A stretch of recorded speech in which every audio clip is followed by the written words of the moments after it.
होरेला घड़िया धाराई दा बलमा होरेला घड़िया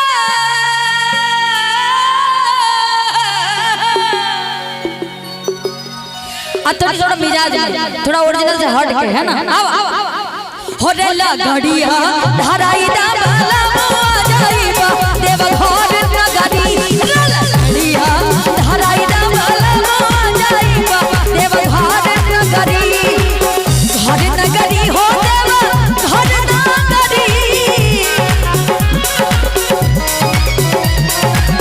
घर नगरी हो देवा घर नगरी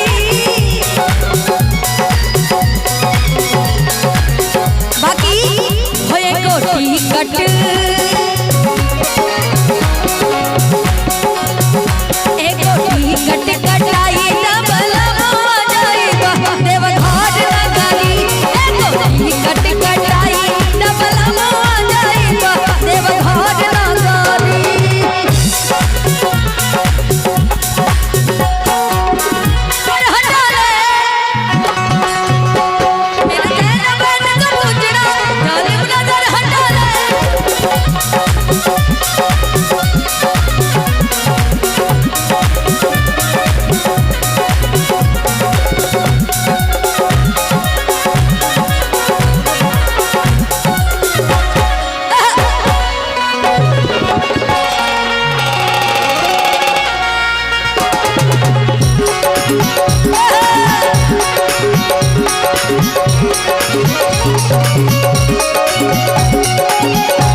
विद्यानंद बढ़ाओ अपनी विद्या और आओ मुर्की मार के सुन ले बानी बाबा के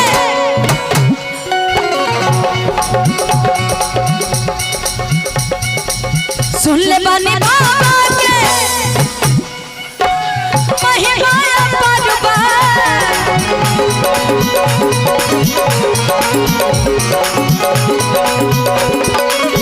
ए बच्ची आरजेडी है ने ये बताइए मुर्की मारने आता है कि नहीं आपको? इन लोग का मुर्की देखना चाहते हैं कि नहीं आप लोग? है ना? हाँ आइए पहले पहले इधर आप आ जाइए। आप आइए थोड़ा सा किसको चारों को बुलाएं? अच्छा उन लोगों को भी भेजिए जरा इधर भेजिए भेजिए भेजिए ऐसे तो मजा नहीं आएगा ना।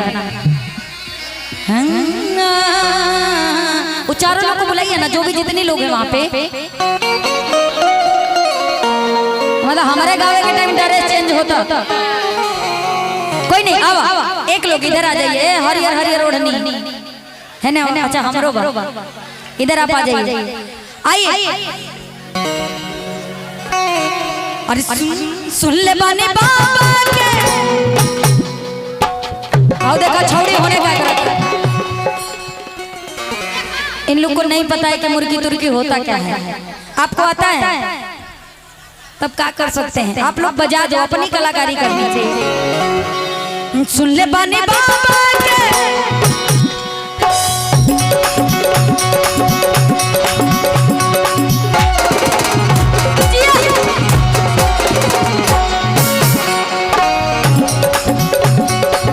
सुन ले बानी बाबा के महिमा परबा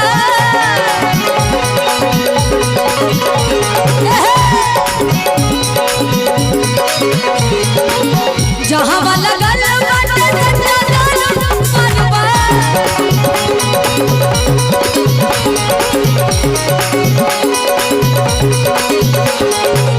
सुन ले बानी बाबा के आवाज दिहाई मार के सुन ले बानी बाबा सुन ले बानी बाबा सुन ले बानी बाबा महिमा परबा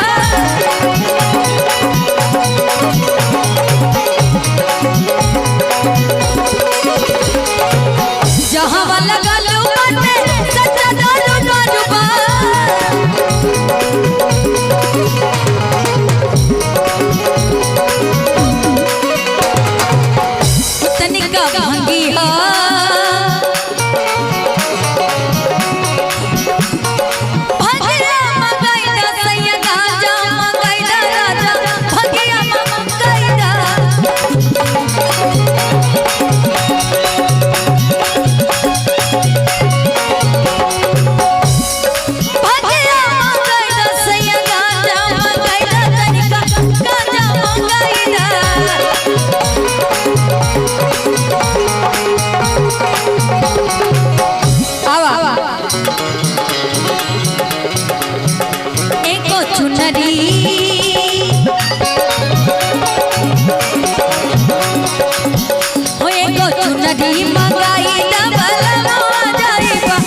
देखो भाई आप ही लोग का प्रोग्राम है और हमारी माता बहन लोग अपना आप लोग बैठे रहिए, आप लोग को कोई दिक्कत नहीं होगी। और हमारे जो प्रशासन से हैं उन सबसे आप सबसे निवेदन है कृपया कर आप लोग अगर यहाँ रहेंगे तो बड़ा अच्छा रहेगा। हमारी जो माता बहन लोग हैं ये आप लोग आपस में अगर बैठ जाएंगे तो बड़ा अच्छा रहेगा। कहा तरी ए सैया जी। हेलो हेलो बैठ जाइए आप लोग, बैठिए बैठिए बैठिए, भगदड़ नहीं मचाइए, बैठिए आप लोग।